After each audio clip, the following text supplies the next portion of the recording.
G'day guys and gal, I hope you haven't blown your load just yet at that hectic B-roll sequence of what I would say is genuinely the most stunning model to ever exist in the entire universe. The fallen angel of blood, a dark twisted version of humanity's greatest hero, a version that could have existed if it wasn't for the brave sacrifice of a humble apothecary. Here is how the video will work. Firstly, yes, full transparency, this model is now live and available for sale right now for 1 week only, coming in 4 different scales ranging from the tabletop all the way to a genuine statue. However, I know that most of you don't buy or paint minis. However, you can also appreciate an insanely sexy piece of art when you see it. So I'll basically show off the model, I'll tell some lore regarding its context and why we chose the design pieces that we did, and then if you love it, I'll guide you through the process of picking it up. Spoilers, it's like one link, not a hard process. This model is an exclusive Major Minii model. I paid for the concept art, the modeling, and the manufacturing for it. There will be no STL release and it's only available for 1 week. So if you're on the fence, it's sort of a now or never. Let's check this bad boy out. You can immediately see that this model stands above others. It was a challenge balancing amazing detail while also creating a functional model that could be worked with on the tabletop and painted at the tabletop scale. It's only because of our awesome resin that the super fine details like the teeth on the vampire head variant or the thorns could be printed. You literally cannot do those details with a lot of other resins and printers. So hell yeah, Major Minis, glad I invested a house deposit into equipment and R&D. I also had the model stunningly rendered to really bring out the details and also act as a bit of a painting guide. The goal was to take everything pure and noble about the great angel and then twist it to its darkest possible version. We also didn't turn him into this demonic, oversized and bloated beast. Sanguinius' fall to chaos wouldn't be him ascending to become a demon in my opinion, it would be him letting the inner darkness and curse of the blood angels consume him. So for the sizing, he's about the same as a loyalist Primarch, maybe slightly bigger. You can see the Marine for reference. His exquisite gold armor still appears angelic upon quick inspection, but is actually quite twisted. His glorious rubies now pulsing with dark power. His weapons are likewise changed to fit the angel's new dark presence. The wings are an interesting one. Sure, we could have made them bat wings or skeletal or just demonic, but just like with Lucifer, this is a fallen angel, not an angel turned into a demon, so we wanted to make that clear. Thus the wings remain feathery, but a lot less pure. I love the base. Obviously the must-have tactical rock,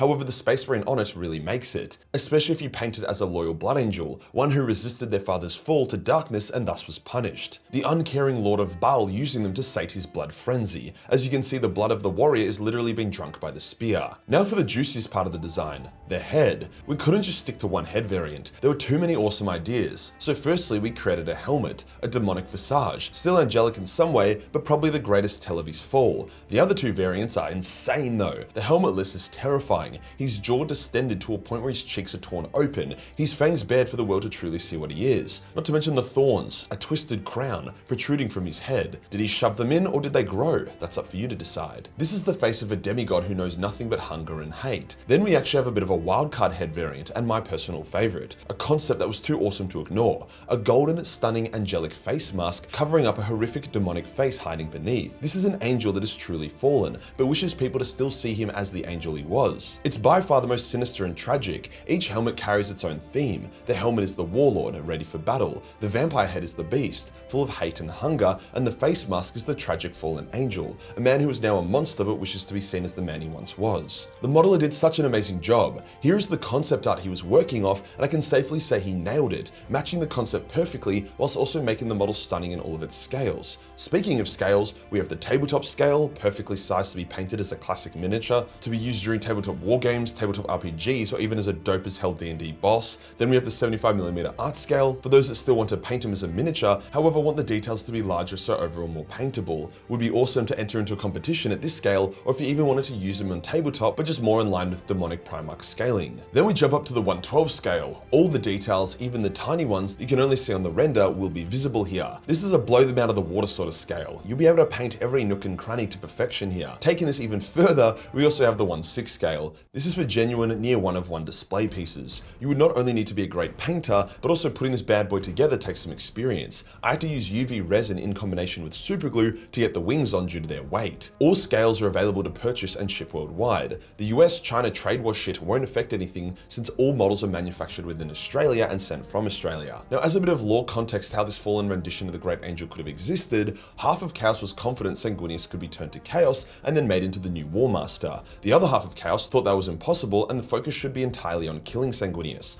Horus was team kill Sanguinius, Erebus, Khorne and Slaanesh were team corrupt Sanguinius. The trap at Cygnus Prime was laid by team corrupt, hence the forces of Chaos held back from killing the Angel, even though they had at least one good opportunity, as they attempted to corrupt him. They actually got pretty close, performing a ritual which made the entire Blood Angel Legion fall to the Red Thirst, causing them to massacre the armies of Chaos, their own Space Wolf allies, and even begin getting tempted to turn on each other. To stop the ritual, someone had to jump into a vat of Chaos, corrupting demonic energy, absorbing the curse into themselves and freeing the Legion from it. Sanguinius had just defeated Kabunda, the greatest of Khorne's demons, and now faced Kairos, a Slaaneshi slut. Kairos had no hope of beating Sangi, so instead told Sanguinius that if he gave his soul to Chaos and jumped into the vat of Chaos acid, he could take on the burden of the curse of his gene seed entirely, freeing his sons from it. Now obviously this was a very bad deal. Sure, maybe technically it would free the Blood Angels from the curse, but now their Primarch would be the fallen Angel of Blood, with many of them joining him in damnation out of love or loyalty. Now Khorne did want Sanguinius as his champion, but many within the Chaos Legions wanted Sanguinius to be the new War Master, finding Horus to be too arrogant and willful, so in that case, Sanguinius would not be claimed by anyone. Thus why Slaanesh and Khorne teamed up to try corrupt him,